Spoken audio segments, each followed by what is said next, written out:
Ձեռք բերեք իտալական նրբագեղ ու բարձրակարգ սալիկների նշված տեսականին, վճարելով բացառիկ 4400 դրամ 1 քառակուսի մետրի համար։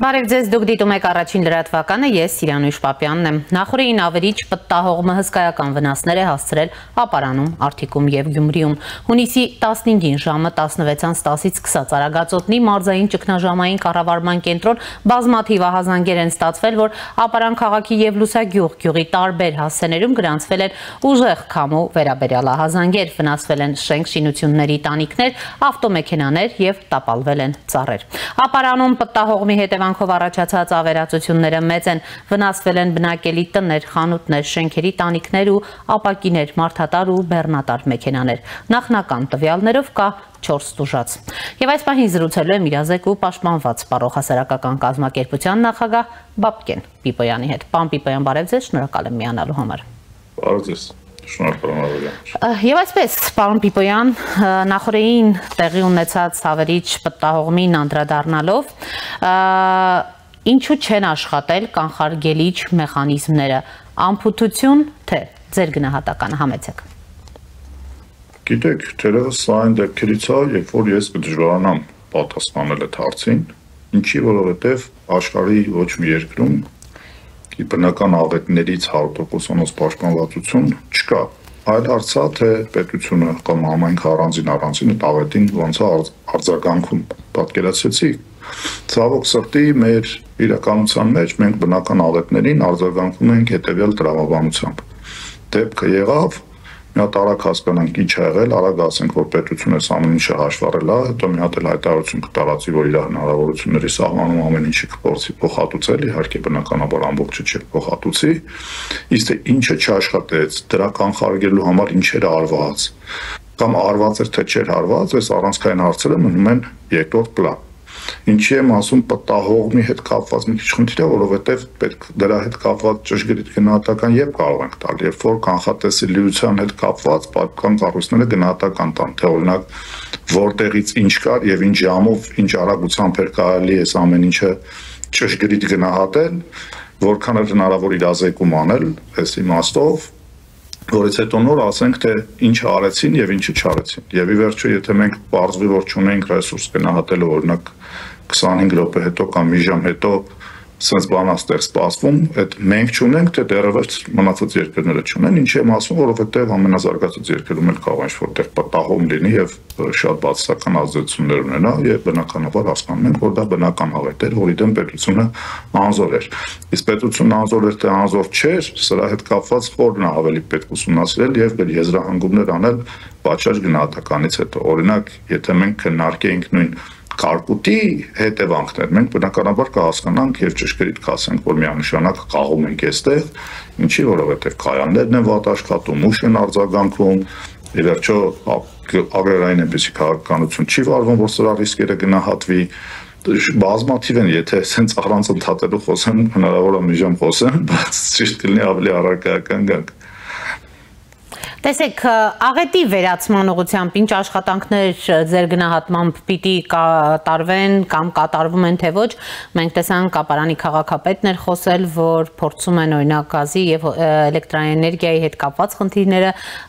կարգավորել, որոնք պիտի լինեն, այսպես ասած, այդ միջոցառումները, հա, վերականգնողական։ Այնքան բարդ հարց եք տալիս, հիմա ասեմ ինչու, որովհետեւ մենք ինստիտուցիոնալ ամեն ինչ սխալ հենքերի վրա ենք դրել լրիվ ամբողջությամբ ու հետևանքները բնականաբար լինելու են ծանր, ինչու որովհետև եթե կտրվենք համայնքից գանք արդեն մայրաքաղաք կհասկանանք, որ մենք ունենք գործադիր իշխանություն, մենք ունենք կենտրոնական բանկ, որը պատասխանատու է, այսպես ասած, ապահովագրականների քաղաքականության համար եւ արդեն ստիպված կլինենք փաստել, որ մենք ապահովագրություն այդպեսին, որպեսին համակարգ բառը ունենք, համակարգերը չեն աշխատում։ Այնտեղ որտեղ պարտադիր բաղադրիչ կա, տեսնում ենք ինչ խնդրահարույց հարցեր են առաջանում, այնտեղ որտեղ կամավոր է, մեխանիզմներ նորմալ մշակված չեն, ոչ մարդիկ են ուզում գնան ապահովագրության, ոչ ընկերություններն են կարողանում պատշաճ ապահովագրական այսպես փաթեթներ առաջարկել, ոչ էլ պետությունն է կարողանում այսպես ասած լծվի այդ գործին, բացատրի, որ նորմալ գնային քաղաքականությունով մենք կարող ենք իրականում ունենալ ապահովություն, որովհետև այնպես չի, որ մեր մոտ բնական աղետներն այնքան շատ են, որ այսպես դեպքերում թեկուզ կոպեկներով ընդհանուր հավաքած գումարով մնացածի հարցը չկարողանանք լուծել։ Հիմա ինչ տեղի կունենա մեր իրականության մեջ։ Մեր իրականության մեջ կհաշվառվեն իհարկե ամբողջ վնասները, կհայտարարեն, որ կանեն ամեն ինչ, վերջում կանեն 1-2 բան, կհամարեն, որ եղավ մարդիկ կմնան մենակ սեփական խնդրի հետ։ Իսկ իրականում բնական եւ քիչ առաջ ես ասում էի բնական աղետներից ապահովագրված չի աշխարհում ոչ մի երկիր, այ նորմալ կայուն համակարգերի պարագայում, այո, բնական աղետը իրավիճվածություններ անում է, բայց այնուհետև, երբ որ անցնում է, մարդիկ հետ են նայում, հասկանում են, որ վատեր այդ պահին կորցրեցին, բայց ընդհանուր համակարգն աշխատել այնպես, որ վերականգնվեց, այսինքն մարդը չի տուժում, որովհետև ինստիտուտներ են աշխատում, ոչ միայն գործադիրում, այլև նրանց ձևավորած ճյուղերում, որպեսզի մարդը հնարավորինս քիչ անհատական վնասներ կրի։ Իսկ հիմա ինչ ունենք, մենք կներեք, տեսեք, գյուղ ոլորտի վրա որ բերեմ, շատ ավելի պատկերավոր կլինի, հա, երբ որ կամ այլ օրինակ բերեմ բացի գյուղ ոլորտը, կհիշեք, երբ որ պատյուն եղավ Սուրմալույում, էկոնոմիկայի նախարարն ասաց, դե մենք որպես պետություն ոչ մի բան չենք կարող անել, որովհետև այդ բեռներն ապահովագրված չեն, մենք ինչ պետք է անենք, ხო չենք տալու։ Ու անգամ դրանից հետո չմտածեցին բերեն այնպիսի ապահովագրական համակարգ, որը չի բերի իր հետ ապրանքների տենց եսիմ քանի տոկոս գնաճի, որովհետև աննորմալ թանկ գներ են սահմանված, կգործի ընդհանուր համակարգ, որպեսզի պետություններ տենց ժամանակ կոպիտացած էկոնոմիկայի նախարարի բերանով հայտարարություն չանի եւ ընդհանուր քարկոծվի, որովհետեւ իրականում քարկոծվելու է, երբ որ ահռելի կորուստներ են կրում, մարդիկ ում բնակարանավարկի տակ դրած ու բնակարան են կորցնում ու իրենց աջակցող չկա։ Ու դու հետո գալիս ես post factum, ասում ես դե գիտես ինչ կա, դե որ ապահովագրածներ կլներ։ Դրամ գյուղացու վարկերի մասին են խոսում, գյուղ վարկի մասին են խոսում։ Այսօր գյուղացին վարկը վերցրել է, կարկուտ եկել է, ամբողջ վերքը վնասել է։ Ինչ այլի պետությունը կգնա կհաշվառի, հետո սիմվոլիկ մի հատ, գիտեք, պոպուլիստական կառավարումը հենց այդ է։ Երբ որ դու ինստիտուտ չես դնում 1 միլիոն դրամ արժողությամբ, որպեսզի 10 միլիոնի հարց վաղը լուծես։ Հետո հենց հերթը հասնում որ խնդրեմ ես ունեմ, այդ 1 միլիոնը ծախսում ես, ասում ես, օй, տեսեք, ես ինչ վեհ տղա եմ, 10 միլիոն չկարացի, բայց գոնե 1 միլիոնը արեցի։ Այն դեպքում, եթե դու ի սկզբանե այդ 1 միլիոնը ծախսեիր, կուներ այնպիսի համակարգ աշխատող, գործուն, որ նմանատիպ խնդիրները առաջանալու դեպքում 10 միլիոնը ինքն իրան կհավաքվեր։ Այսօր ամեն բնակարան գնող գնում իր բնակարանը ապահովագրում է, երբ որ պետքա վարկ վերցնի, երբ որ լիզինգով վարկ են տալիս, ասում են գնաց կասկո կանես, որ համքով վթարի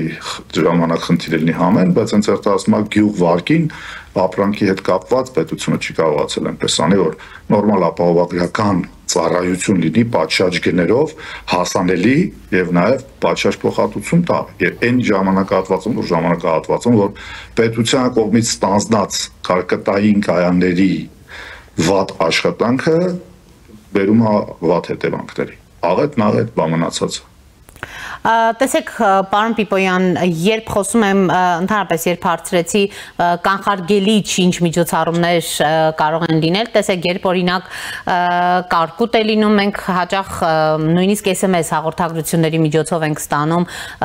հնարավոր պաշտպանության հետ կապված։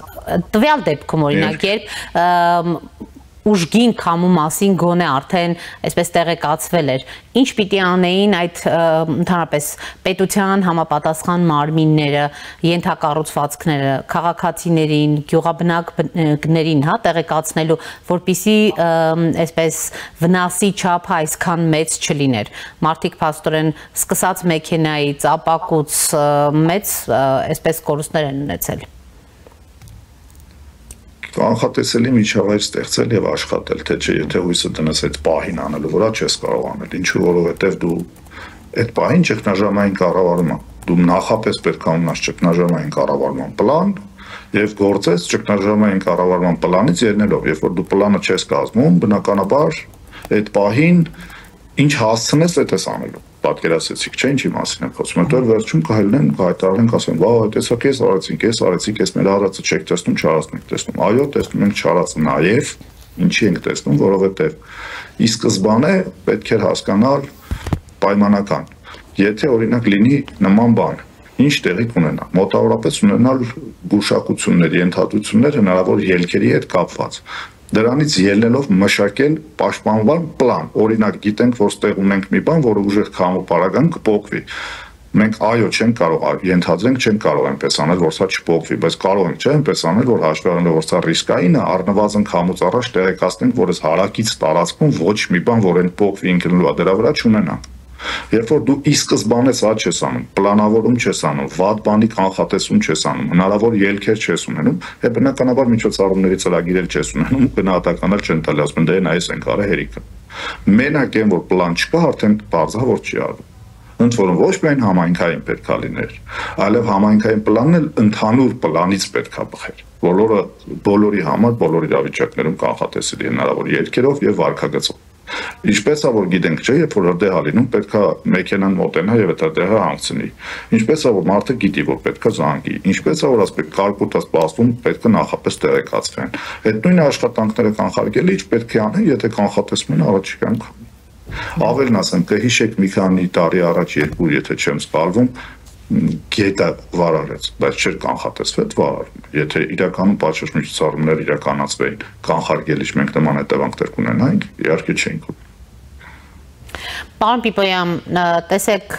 Իրано-իսրայելական պատերազմի, այսպես ասած, պայթյունի հետևանքով մենք բավականին այսպես իրողությունների ենք առերեսվում, ականատես լինում, որից մենք էլ անմասն չպիտի մնանք եւ պետք է օրինակ նույն ենթակառուցվածքների մասով պատրաստ լինենք, տեսնում ենք օրինակ թե Իսրայելը ինչպես է հարվածում Իրանի կարևորագույն այսպես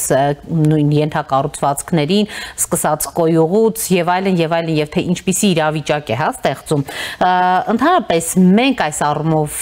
ինչ դասեր պիտի քաղենք եւ ինչ պլաններ պիտի ունենանք օրինակ նույն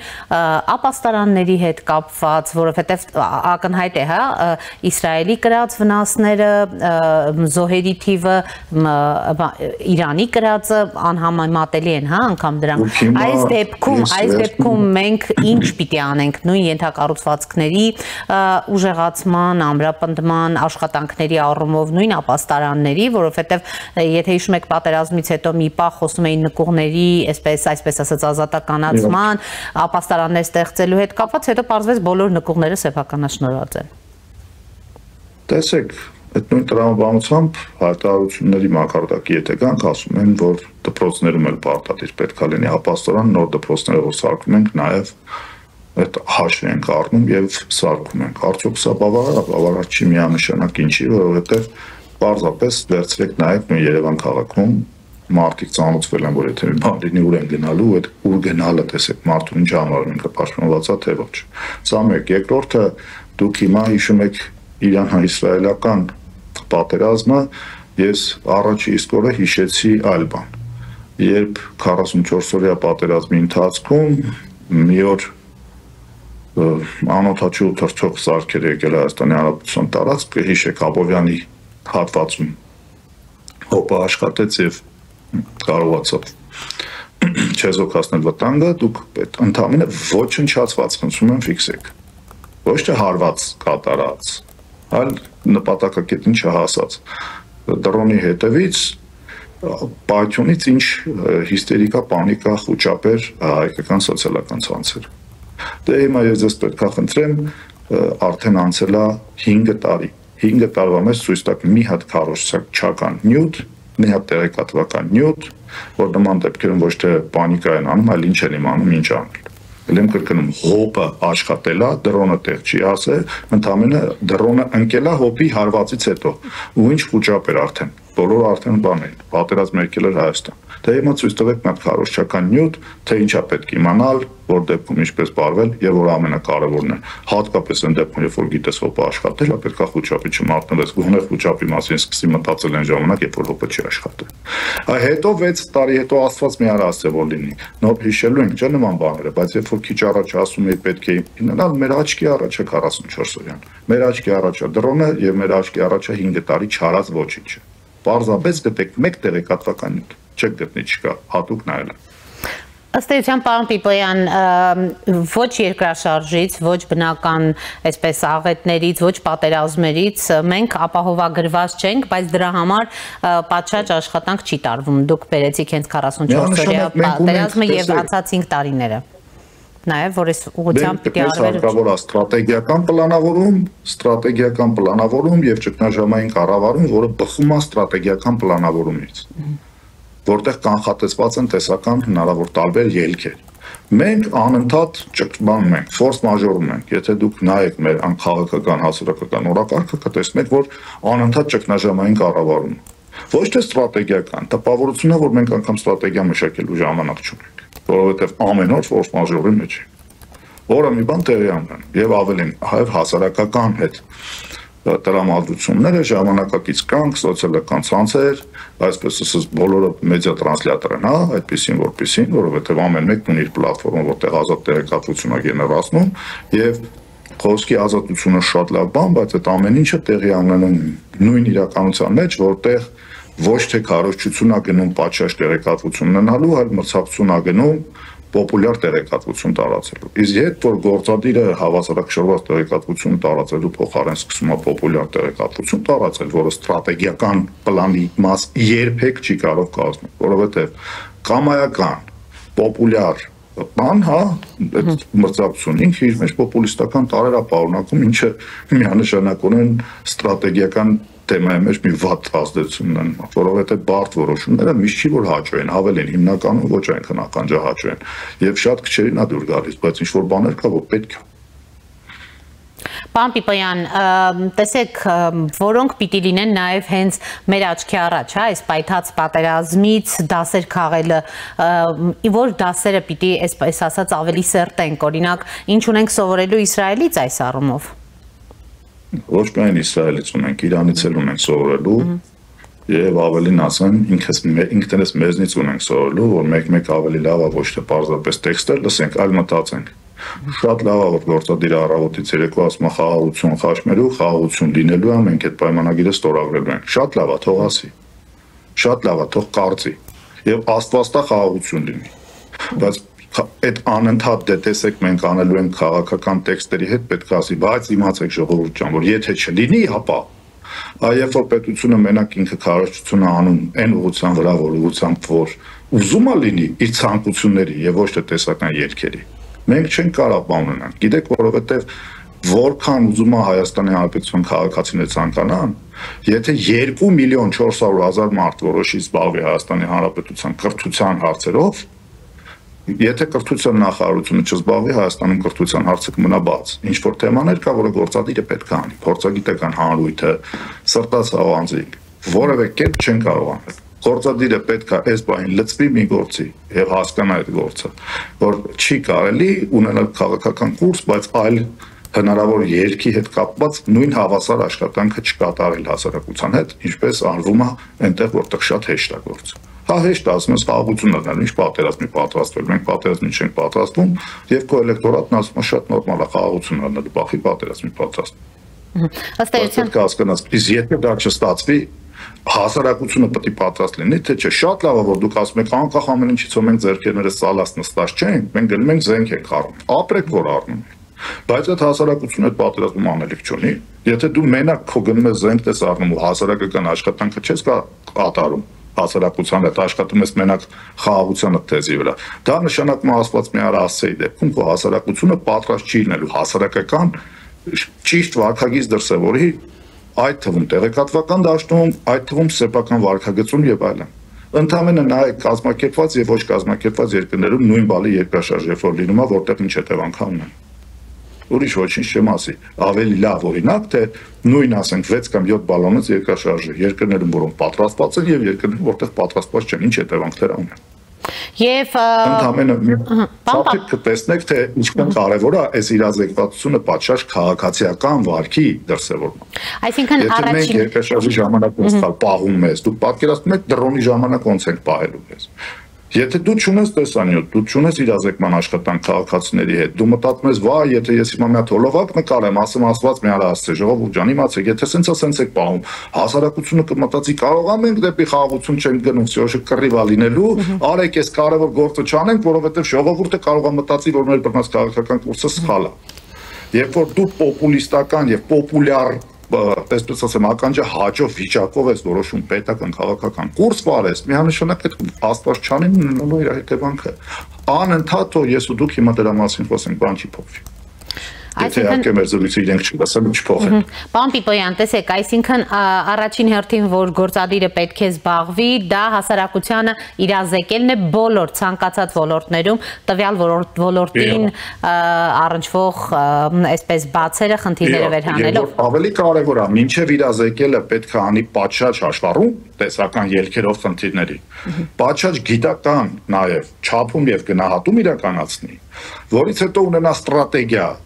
բոլոր ելքերի պարագայում եւ այդ ստրատեգիական պլանի մեջ նաեւ ոչ միայն կարճաժամկետ, ճգնաժամային վիճակի կառավարման, այլ երկարաժամկետ ստրատեգիական մասով աշխատանք, որի բաղադրիչներից մեկն է նաև աշխատանք հասարակության հետ, որովհետև երբ որ դու ակնհայտ գնում ես տեսնում ես, որ ինչ-որ միտեղ պայմանական եմ ասում,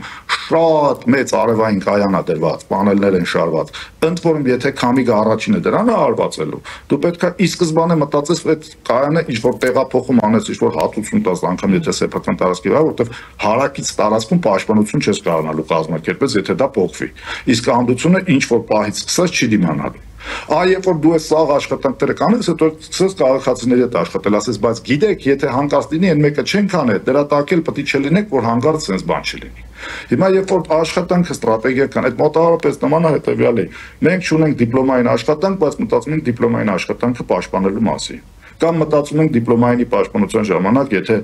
օպոնենտը հարց տա, այդ հարցին ոնց է պատասխանելու։ Նախ պետք է ունենանք աշխատանքը, հետո նոր աշխատանքից բխող մնացած բաներ։ Իսկ մենք ցավոք սրտի չունենք դիպլոմային աշխատանքը, բայց ունենք օպոնենտները եթե հարցնեն ինչ են պատասխանելու։ Բայց մենք օպոնենտերին չենք հասնի, որ այդ հարցը տան, որովհետև ստրատեգիա չկա։ Ընդհանրապես կունենանք այն ինչ ունենք, գործը կլինի, հայտարարությունը կանեն, որ պետությունը ձեռքերը լվացած նստած չի,